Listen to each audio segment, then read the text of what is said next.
Diam-diam PSSI dapatkan 3 pemain naturalisasi baru untuk timnas Indonesia. Legenda Malaysia dibuat takjub dengan kiprah Sintayong di timnas Indonesia.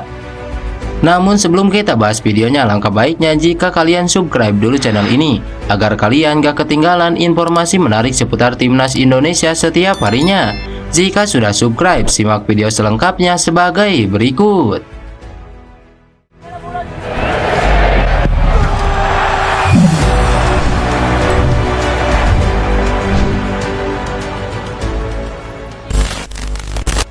Di tangan pelatih asal Korea Selatan Sintayong, timnas Indonesia kini secara perlahan mulai kembali menunjukkan tajinya di kancah persepakbolaan level Asia. Sejak ditangani oleh Sintayong, timnas Indonesia mulai menunjukkan peningkatan performa yang cukup signifikan. Bukan hanya di level timnas senior, bahkan performa timnas Indonesia U20 dan U23 juga menunjukkan peningkatan. Bukan itu saja, Sintayong juga menjadi pelatih pertama yang berhasil mencatatkan sejarah ketika dirinya sukses membawa timnas Indonesia U20, U23, dan senior lolos ke Piala Asia. Hasil kerja keras Sintayong yang mencoba untuk meracik skuad timnas Indonesia dengan mengkombinasikan pemain keturunan dan juga pemain lokal terbukti berhasil.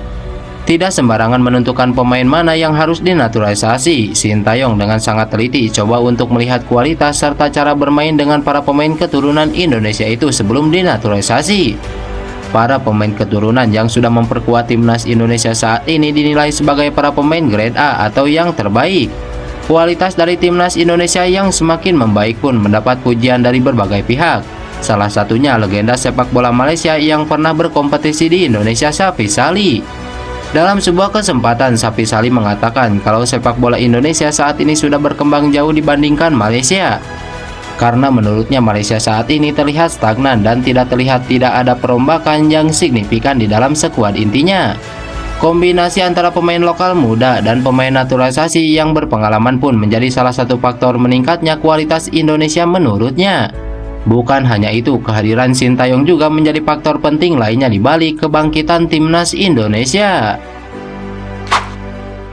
Ketua Badan Tim Nasional Sumarji mengasih wejangan kepada Hugo Samir akibat tindakan yang merugikan timnas Indonesia U24 di Asian Games 2022. Hugo Samir mendapatkan kartu merah ketika membela timnas Indonesia U24 melawan timnas Uzbekistan U24 dalam babak 16 besar Asian Games 2023. Hugo Samir diusir keluar wasit lantaran dianggap menyikut bek timnas Uzbekistan pada menit ke-113 pada babak perpanjangan waktu. Bertanding dengan 10 pemain, timnas Indonesia kalah 0-2 dari Uzbekistan. Akibatnya tim berjuluk Garuda Muda itu harus tersingkir di Asian Games 2023 kali ini. Buntut dari perbuatannya itu, Hugo Samir menjadi bulan-bulanan netizen. Wonderkid berusia 18 tahun itu dihujat hingga menjadi korban rasial di media sosial. Soal perilaku Hugo Samir, Sumarji buka suara. "Iya, saya maklum Hugo Samir memang tergolong anak yang gampang emosi, kalem dalam tekanan. Hal itu harap dimaklumi karena usianya masih sangat muda dan perlu proses untuk membuat Hugo Samir lebih dewasa dalam menyikapi tekanan," ujar Sumarji. Rekan setim Sen Fatinama di Peking FA, Djibril Diop tertarik bela timnas Indonesia. Bek tengah asal Senegal itu mengaku ingin memperkuat skuad Garuda suatu saat nanti. Bagi yang belum tahu, Djibril Diop merupakan salah satu bek tengah andalan Viking FK di Liga Norwegia. Tercatat, pemain 24 tahun itu telah mengoleksi 16 penampilan bersama Viking FK di Liga Norwegia 2023. Djibril Diop kerap menjadi partner bek kiri timnas Indonesia Sen Fatinama di lini pertahanan Viking FK. Tak heran pemain berpaspor Senegal dengan tinggi 1,88 meter itu memiliki kedekatan dengan Sen Fatinama. Baru-baru ini Djibril Diop berbicara tentang performa Sen Fatinama yang tengah on fire bersama Viking FK. Pemain yang memiliki 4 cap bersama timnas Senegal itu mengatakan Sen Fatinama tampil lebih percaya diri setelah membela timnas Indonesia. Lebih lanjut, Djibril Diop ditanya apakah dirinya tertarik untuk membela timnas Indonesia. Pemain asal Senegal ini pun dengan lantang mengatakan ingin memperkuat skuad Garuda karena dinilai sebagai tim yang bagus. Lantas, akankah Djibril Diop segera dinaturalisasi menjadi warga negara Indonesia atau WNI? Sebagai informasi, bagi pemain asing yang mau menjadi WNI harus tinggal di Indonesia selama 5 tahun berturut-turut atau 10 tahun tidak berturut-turut. Terkecuali pemain tersebut punya darah Indonesia. Masalahnya Djibril Diop belum diketahui apakah memiliki darah Indonesia atau tidak. Jika memiliki garis keturunan, bukan tidak mungkin dia bisa dinaturalisasi. Pemain keturunan Welber Jardim memenuhi panggilan untuk mengikuti pemusatan latihan timnas Indonesia U17 di Jerman jelang Piala Dunia U17 2023. Sang pemain dalam perjalanan menuju Jerman dari Brazil.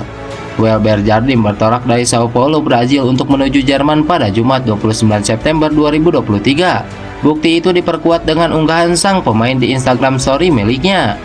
Dalam foto itu, Welber Jardim tengah berada di bandara untuk persiapan terbang. Welber Jardim meminta doa agar perjalanan ke Jerman berlangsung lancar. Welber Jardim bergabung dengan skuad timnas Indonesia U17 di Jerman dengan perasaan positif. Sang pemain baru saja membantu Sao Paulo menjuarai Copa BUH U17. Pada laga final, Sao Paulo berhasil mengalahkan Palmeiras dengan skor 2-1.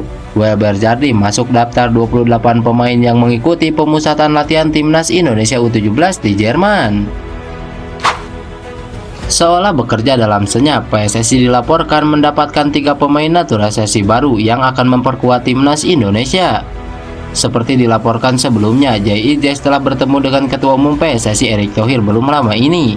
Pertemuan Erick Thohir dengan JIJ tersebut terjadi sebelum pertandingan timnas Indonesia melawan Turkmenistan di Surabaya pada FIFA Matchday September lalu. Menurut laporan terbaru, proses naturalisasi ini masih berlangsung, namun belum ada informasi kapan selesainya. Diharapkan jika JIJ bisa tampil membela timnas Indonesia pada Piala Asia 2023 seperti dalam diskusi EXO PSSI Arya Sinulinga dengan Sintayong soal pemain naturalisasi. Namun sayangnya belum jelas kepastian apakah pelatih asal Korea Selatan tersebut mau menambah pemain naturalisasi atau tidak. Meski belum ada pengumuman resmi dari PSSI, ada kemungkinan besar 2 pemain naturalisasi lainnya akan ditambah untuk timnas Indonesia. Seperti diberitakan sebelumnya, ada Nathan Zoon dan Ryan Flamingo yang center disebut-sebut mau membela timnas Indonesia tersebut. Sintayong sendiri ingin menilai lebih dulu permainan Nathan Zoon sebelum memutuskan untuk menaturalisasi pemain ini. Di lain sisi, ada media Korea Selatan Best Eleven melaporkan jika Ryan Flamingo menjadi incaran Sintayong untuk bergabung ke timnas Indonesia. Nantinya pelatih Sintayong tidak akan berhenti melakukan naturalisasi pemain. Saat ini dia sedang mempertimbangkan untuk menambah pemain berusia 23 tahun yaitu JIJ yang main untuk Venezia. Baik Ryan Flamingo yang main untuk FC Utrecht juga sedang dalam incaran, ungkap Best Eleven salah satu media Korea. Kita nantikan saja apakah JIJ, Nathan Zoon, dan Ryan Flamingo akan membela timnas Indonesia atau tidak. 3 wasit asal Indonesia akan bertugas dalam gelaran Piala Dunia U17 2023 pada 10 November sampai 2 Desember mendatang.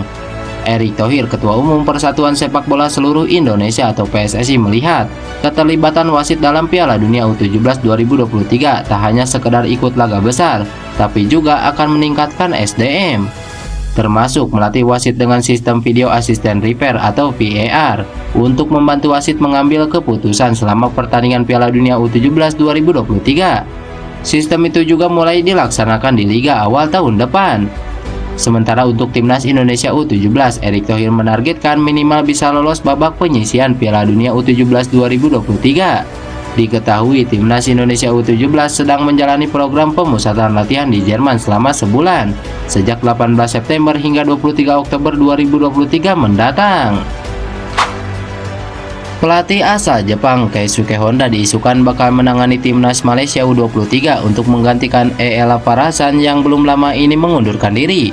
Ella Farasan belum lama ini mundur dari jabatan pelatih Malaysia U23, padahal ia berhasil mengantarkan Harimau Muda lolos ke Piala Asia U23 2024. Akan tetapi performa tim yang belum menjanjikan membuat banyak pihak yang mendesaknya mundur. Kini Ella Farasan pun telah meninggalkan jabatannya di Malaysia U23. Jabatan pelatih Malaysia U23 kosong membuat nama Keisuke Honda muncul dirumorkan akan menangani Harimau Muda. Juru taktik asal Jepang itu memang sudah tak asing di sepak bola Asia Tenggara. Sebelumnya Honda juga telah menangani Kamboja, berkat tangan dinginnya sepak bola di sana mulai berkembang. Rumor Keisuke Honda merapat ke Malaysia lantas direspon oleh PAM. Sekjen Datuk Nur Azman tidak membenarkan kabar tersebut.